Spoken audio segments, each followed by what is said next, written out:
Hey, I was really touched yesterday by some of the comments I got to my video where I asked if you were having a tough day to post a blue heart down below. And I know that I was talking on message with some of you who are having really tough days.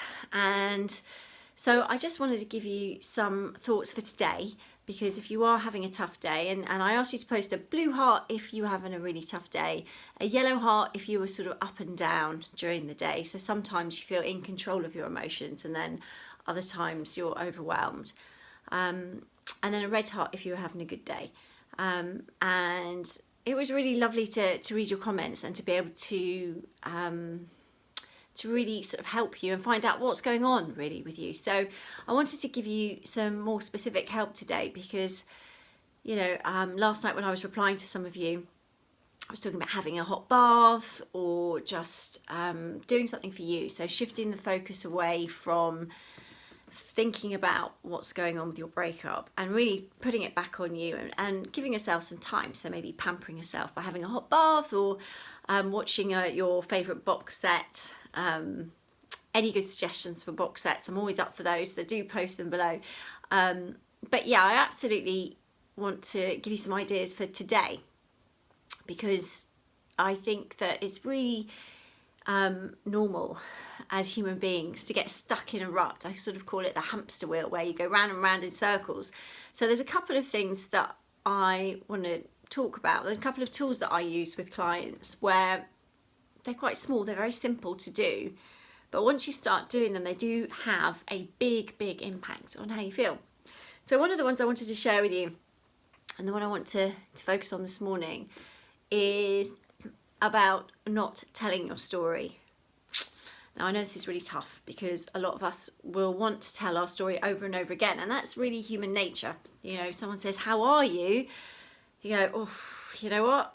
Today's a bit tough actually because," and then we go into our story, and obviously they're sad stories. And I don't say, yeah, they are genuinely sad. I'm not saying that to sort of diminish it. They really are, and you know, I hear every day heartbreaking stories and really challenging, traumatic stories that some of you are going through. So it is natural in human nature to want to recreate that love and connection with a human being. Yeah, when you break up from a long-term relationship or any relationship that meant a lot to you, you lose that love and connection with that human being. And that is actually the number one human need we have, love and connection. Yeah, we all desperately want love and connection. That's what, as human beings, we strive for. So that's why we tell our sad story, because we want to get that love and connection with other people. So we might tell a friend, we might tell the hairdresser, we might update someone at work. You know, we do that so that we can, you know, one, it's good to talk, and two, you know, to get that, oh gosh, you know, are you okay? And I'll help you. And that kind of connection is obviously really important. And, you know, I think it's important to get that from certain friends who are positive and supportive.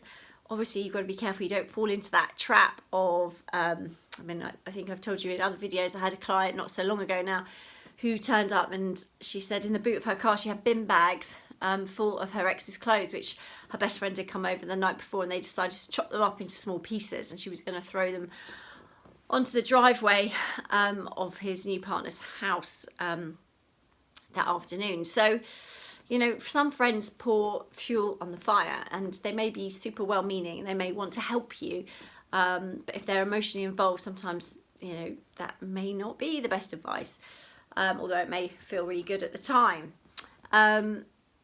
So the technique that I wanted to share with you today was really just to, instead of when someone says, "How are you?" I want you to reply, "Great, thanks, how are you?"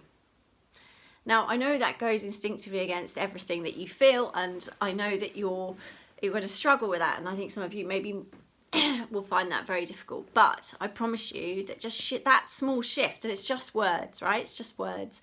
Say, "Yeah, good, thanks," or, you know, "Yeah, good, thanks, how are you?" Or, "Great, thanks, how are you?" Or, "I'm having a great day, thanks, how are you?" You know, because it's ultimately, when people ask you how you are, I mean, some friends obviously will be wanting to know the detail, but if it's maybe a shopkeeper or, you know, somebody that you're just passing by, it's just really a greeting. It doesn't really It's not really designed for you to go into that detail. And even with friends, I think it's important that we manage how much we say. Because when you tell your story and you actually reconnect all those negative feelings and those emotions, and you go back to reliving how you felt, and how you felt those negative emotions at the time, and you're sort of dragging them through into your present moment now, even if you've moved on a bit, or even if you're on the road to recovery and starting to have some better days.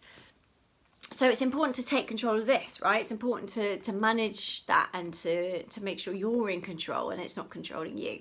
So the technique is to not go there and just test it out.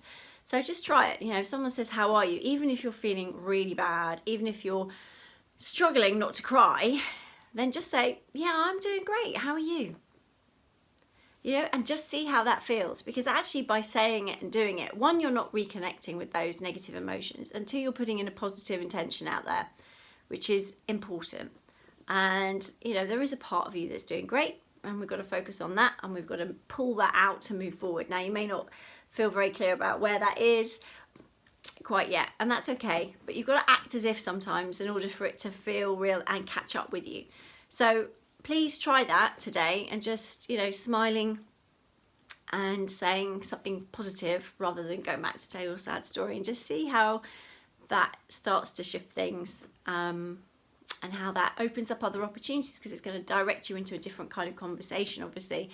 And also focusing on other people so they feel like you're interested in them too, rather than it being about your story. So there's so many different ripple effects from using this one very simple technique, just to reply in the positive. Something you feel comfortable with. Maybe you don't feel comfortable with the word great, but yeah, I'm good, thanks. How are you? Yeah, I'm doing well, thanks. How are you? Yeah, I had a good morning, thanks. How are you? Oh yeah, I've been watching some interesting videos today. Yeah, it's good. How are you? Something that makes you feel, just a bit more positive.